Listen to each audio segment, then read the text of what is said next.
So let's throw back 17 years ago. I was born on a winter morning in a small town in Vietnam, and I am a Scorpio. People with this zodiac sign are often portrayed as literal leader. However, ever since I was born, I had never imagined myself being a leader. I have always lived under the protection of my parents and did not have to worry about a thing. Moreover, my MBTI is ISFP. I was always shy, afraid of the crowd, easy to cry, and let my emotions control myself. And this is a 5 years old me, my first and also my last time dancing on the stage. I was not born for dancing anyway. Okay, as you can see, compared to my peers, I was the smallest, shortest, and also I did not look that exciting simply because I was shy, scared, and insecure. And all that aspect of my personality prevents me from a leadership role. The first move of my leadership journey was made by my mom, a hardworking and enthusiastic kindergarten teacher. She doesn't want me to be like this, so she encouraged me to sing, to dance, sign up piano, English classes for me, and did everything she could to make me step out of my comfort zone. Especially in 2019, when I was in grade 9, I joined a leadership summer camp for a week.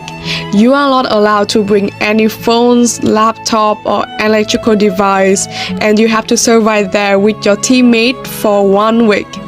We have learned a lot of leadership skill in the camp. I learned the problem-solving skill in fighting treasure challenge or selling challenge. I learned how to get the best teamwork. I learned critical thinking in questions and game show. I gained more confidence through performance and presentation. And most importantly, I had a lot of fun, a lot of experience, a lot of memories, and I made new friends. But for me, it is not enough. I need to change more.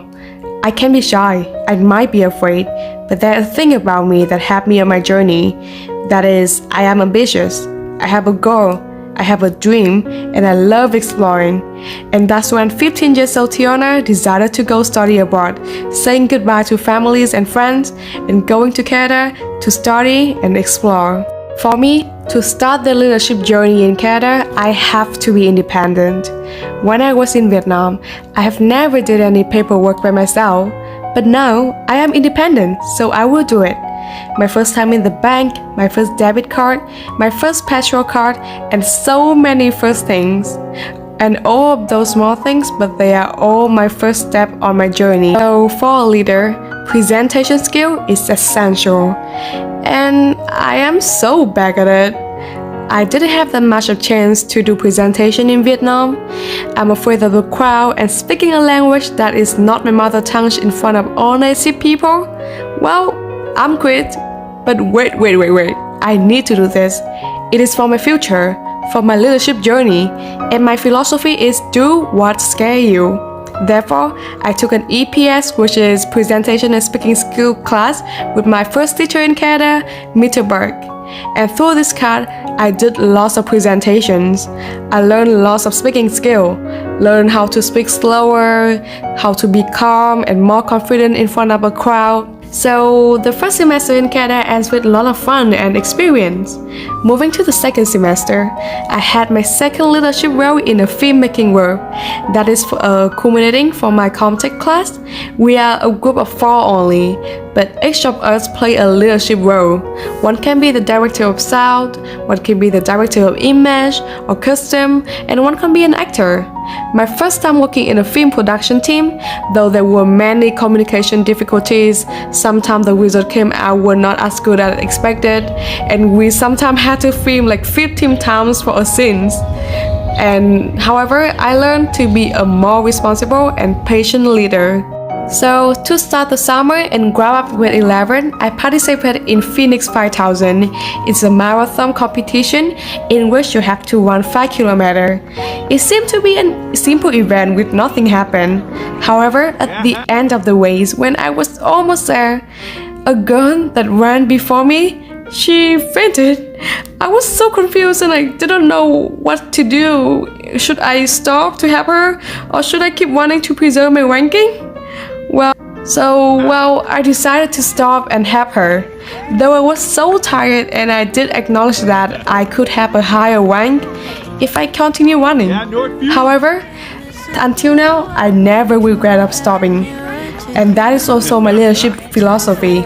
We rise by lifting others. When summer came, I went back to Vietnam for my summer vacation, and I had the most amazing summer ever. I had a lot of fun with my family and friends after 1 year apart, and got more energy and more inspiration to start a new journey in the last year of high school. And wait till come school start.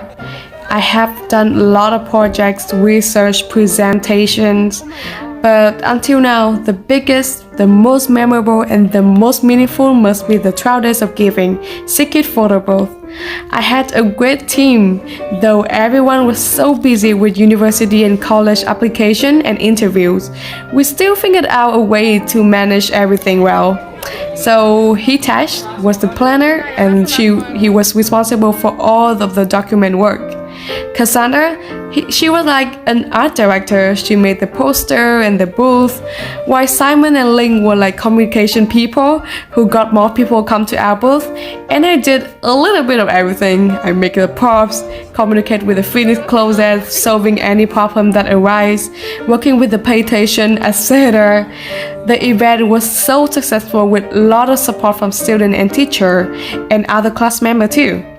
And I have learned how to be organized like Hitesh, how to manage time from Cassandra and Ling, and how to be calm like Simon.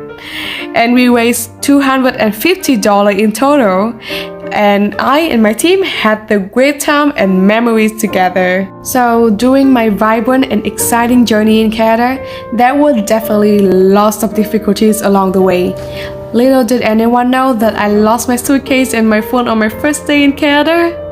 Little did anyone know how panicked I was in my first English class, and not everyone know how many times I sleep and eat alone in tears. I miss my family and I wanted to go back to my country so bad. However, instead of being panicked, crying or stressing out, I decided to go out. I want to explore. I want to love the present. I enjoy what around me, and I appreciate every chance and lesson I had.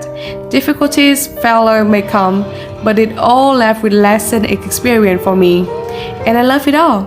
My leadership journey will still go on, and to be a better leader, to improve my skill, I have a growth plan for myself.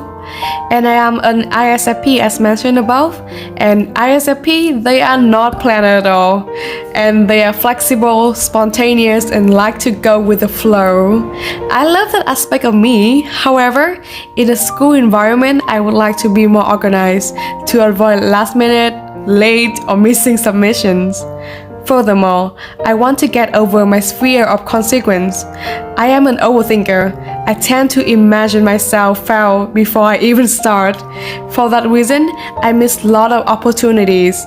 So for the new year, I want to risk myself, and even I have to face the failure, I would receive and deal with them gratefully because they all come to leave a lesson for me. That is my leadership journey.